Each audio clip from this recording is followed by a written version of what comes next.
रहने वाली एक अमीर औरत की नजर उस पर पड़ गई। ऐसे अच्छे मौके को वो भला कैसे मना करता। वो बिना कुछ सोचे समझे तैयार हो गया और घर के अंदर चला गया। लेकिन उसे क्या पता था कि उसका बुरा सपना तो अब बस शुरू ही हुआ था। जब डेविड नहाकर बाहर आया तो उस अमीर औरत ने अपने वादे एक एक करके पूरे करने शुरू कर दिए। सबसे पहले उसने उसे पेट भरने के लिए लजीज सुशी खिलाई। इसके बाद वो उसे फौरन अपने पास ले गई। कुछ वक्त गुजरने के बाद डेविड ने कहा, काश मैं हमेशा यही रह पाता। अमीर औरत बोली, मैं तुम्हारी एक ख्वाहिश पूरी कर सकती हूँ, लेकिन बदले में तुम्हारी आजादी लेनी होगी। डेविड ने मुस्कुराते हुए कहा, अगर मुझे ये सब मिल सकता है तो फिर आजादी भला क्या चीज है। ये सुनकर उस अमीर औरत ने उसे एक कॉन्ट्रैक्ट दिया। डेविड ने बिना सोचे समझे उस पर साइन कर दिए। उस वक्त उसे लगा कि उसकी तो किस्मत ही चमक गई है, पर उसे क्या पता था कि वो अब जिंदगी भर के लिए यही फंसकर रह जाएगा। जब वो अपने कपड़े लेने के लिए बाहर जाने लगा तो एक अनदेखी दीवार ने उसका रास्ता रोक लिया। उसने कितनी भी कोशिश की, वो उसे तोड़ नहीं पाया। डेविड हैरान था। तभी वो अमीर औरत उसके पास आई और बोली कि अब से वो इस घर से बाहर नहीं जा सकता। कॉन्ट्रैक्ट की शर्तों में से ये भी एक शर्त थी। इसके बाद उसने एक चुटकी बजाई और पलक झपकते ही डेविड ने एक शानदार सूट पहन लिया, बिल्कुल एक कामयाब इंसान की तरह। अब जब ऐसा है तो उन फटे पुराने कपड़ों का क्या काम। डेविड जोर जोर से हंसा। वो बहुत खुश था। उसे जरा भी एहसास नहीं हुआ कि वो एक पिंजरे में कैद हो चुका है। देखते ही देखते कुछ दिन बीत गए। डेविड अभी वही सूट पहने हुए था और उसके सामने खाने के लिए वही सुशी रखी थी। अमीर औरत ने उसे बताया कि ये भी कॉन्ट्रैक्ट की एक शर्त है और अब से हर रोज ऐसा ही होगा।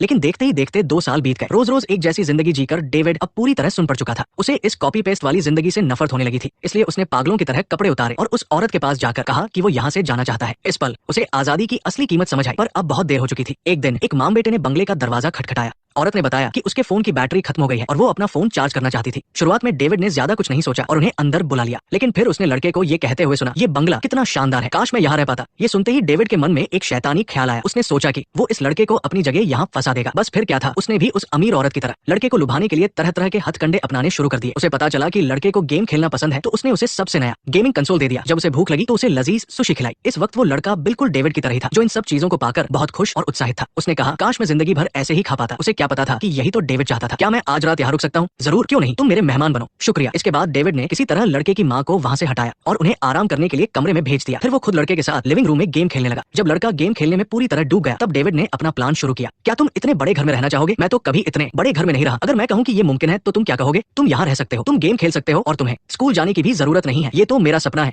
इसके बाद डेविड ने उस अमीर औरत की तरह ही एक कॉन्ट्रैक्ट निकाला और लड़के से कहा कि अगर वो इस पर साइन कर देगा तो वो हर रोज ऐसी ही जिंदगी जी सकेगा, बड़े घर में रहना, गेम खेलना, अच्छा खाना खाना। लड़के ने जरा भी देर नहीं की और पेन उठा लिया, लेकिन साइन करने से ठीक पहले उसकी एक बात ने डेविड का इरादा ही बदल दिया। नहीं नहीं, रुको। ये सुनते ही डेविड ने जल्दी से कॉन्ट्रैक्ट वापस छीन लिया। उसने बहुत संजीदगी से उस लड़के को समझाया, अपनी आजादी कभी मत छोड़ना, किसी भी चीज के लिए नहीं। आखिर में डेविड को होश आ गया। उसकी अपनी जिंदगी तो बर्बाद हो ही चुकी थी, वो किसी और की जिंदगी खराब नहीं कर सकता था। इसलिए अगले दिन उसने खुद उस माम बेटे को विदा किया, इस उम्मीद के साथ कि वो लड़का उसकी जगह हमेशा आजाद रहेगा। मुझे उम्मीद नहीं थी कि तुम उन्हें जाने दोगे, तुम्हारे पास और भी रास्ते थे। क्या तुम अपनी जिंदगी छोड़ने के लिए तैयार हो? मैं इस जिंदगी पर दाव लगाऊंगा। पलक झपकते ही डेविड बंगले के बाहर पहुंच गया। वो फिर से भिखारी बन गया था, लेकिन उसे अपनी आजादी वापस मिल गई थी। जाहिर है इसका मतलब ये भी था कि अब वो जल्द ही मौत का सामना करेगा। डेविड ने तेजी से आती हुई गाड़ी की तरफ देखा और धीरे से